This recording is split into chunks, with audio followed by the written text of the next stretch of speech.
बिस्मिल्लाहिर्रहमानिर्रहीम। अस्सलाम वालेकुम स्टूडेंट्स, आई एम हाफिज़ Naeem with real physics.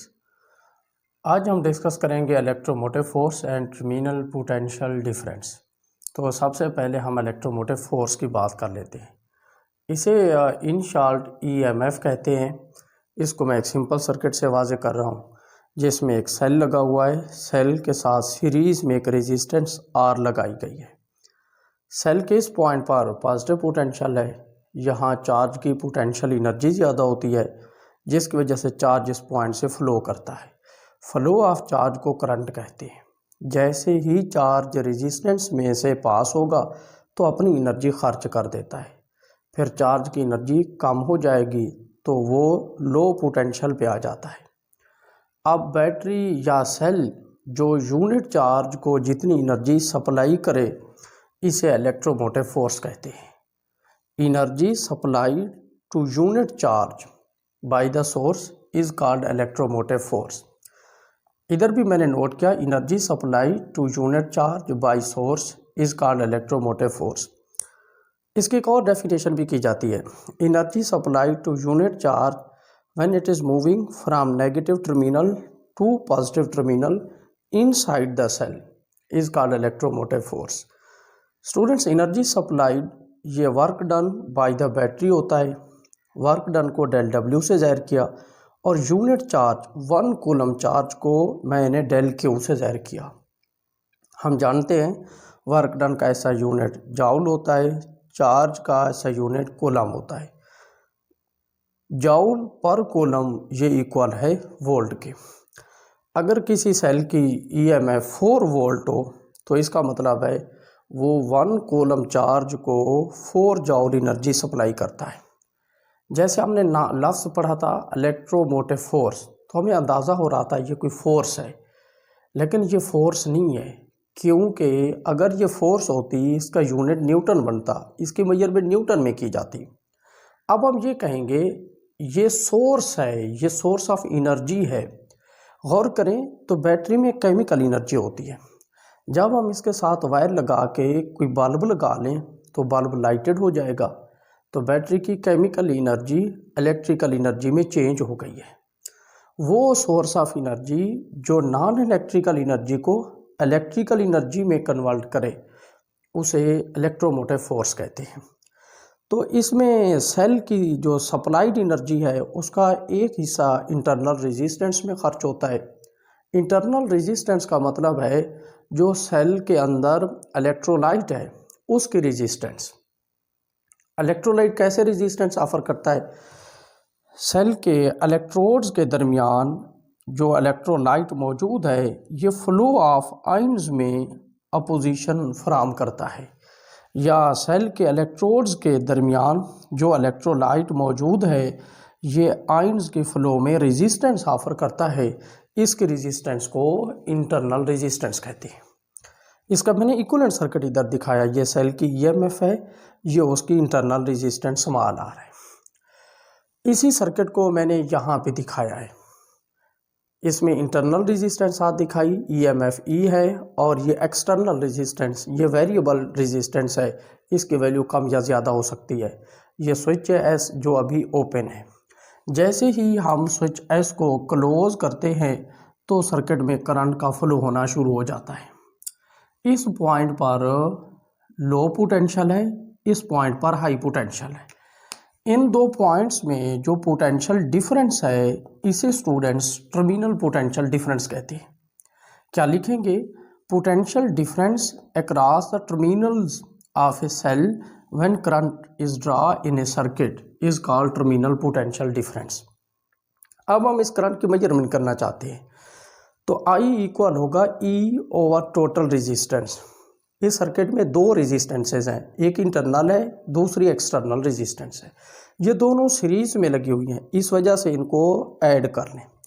E over small R plus capital R, ये ई ईएमएफ है, स्मॉल आर इंटरनल रेजिस्टेंस है, कैपिटल आर एक्सटर्नल है। क्रॉस मल्टीप्लाई करें, ई को 1 से मल्टीप्लाई करें, ई आई को स्मॉल आर से, आई इंटू स्मॉल आर, फिर प्लस आई को कैपिटल आर से, आई कैपिटल आर। इसका मतलब है जो यूनिट चार्ज को सोर्स ने एनर्जी सप्लाई की उसका एक पार्ट इंटरनल रेजिस्टेंस में खर्च हुआ और उसका बकिया हिस्सा एक्सटर्नल रेजिस्टेंस में खर्च हुआ। अब हम स्टूडेंट्स ईएमएफ और टर्मिनल पोटेंशियल डिफरेंस के स्पेशल केसेस हल कर लेते हैं। अगर एक सर्किट ओपन हो या उसमें लगा हुआ स्विच ओपन कर दिया जाए तो सर्किट में से करंट पास नहीं होगा। फिर इस रिलेशन को देखें, E is equal to I R plus V T. I की जगह ज़ीरो लिखें, ये पार्ट ज़ीरो हो जाएगा, ज़ीरो प्लस वी टी, इसका आंसर आएगा V T. It mean EMF और टर्मिनल पोटेंशियल डिफरेंस इक्वल हो जाएंगे। स्टूडेंट्स, पोटेंशियल डिफरेंस की मेजरमेंट वोल्ट मीटर के ज़रिए की जाती है।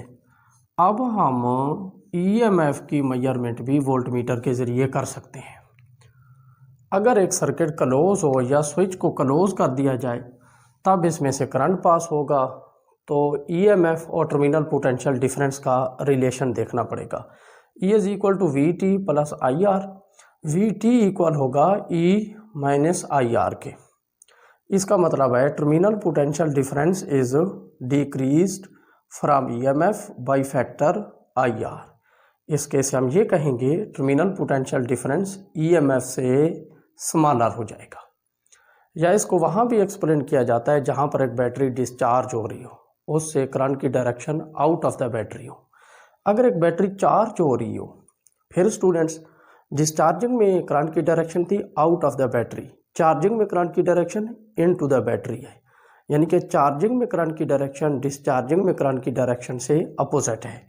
तो V T is equal to E minus, इसके अलावा मैंने और माइनस क्यों लगाया, ये अपोजिट डायरेक्शन की वजह से। स्टूडेंट्स, माइनस माइनस ये प्लस हो जाएगा, we T equal E plus I are. अब टर्मिनल पोटेंशियल डिफरेंस ईएमएफ से ग्रेटर हो जाएंगे बाई फैक्टर आई आर। तीन मैंने केसेस बताए हैं। ओपन सर्किट में ईएमएफ और टर्मिनल पोटेंशियल डिफरेंस इक्वल होते हैं। क्लोज सर्किट में या बैटरी डिस्चार्ज हो रही हो वहाँ पर टर्मिनल पोटेंशियल डिफरेंस ईएमएफ से स्मॉलर होते हैं। जहाँ बैटरी चार्ज हो रही हो वहाँ टर्मिनल पोटेंशियल डिफरेंस ईएमएफ से ग्रेटर होते हैं। इक्वेशन 1 को हम on the basis of energy explain कर लेते हैं। इक्वेशन 1 ये थी, E is equal to I into small R plus I into capital R. मैंने दोनों तरफ आई से मल्टीप्लाई किया, ई आई, इसको आई से मल्टीप्लाई किया, आई स्केयर आर, ये भी आई स्केयर आर बन गया। ई आई का मतलब है energy gain by unit charge when it is moving from negative terminal to positive terminal inside the cell.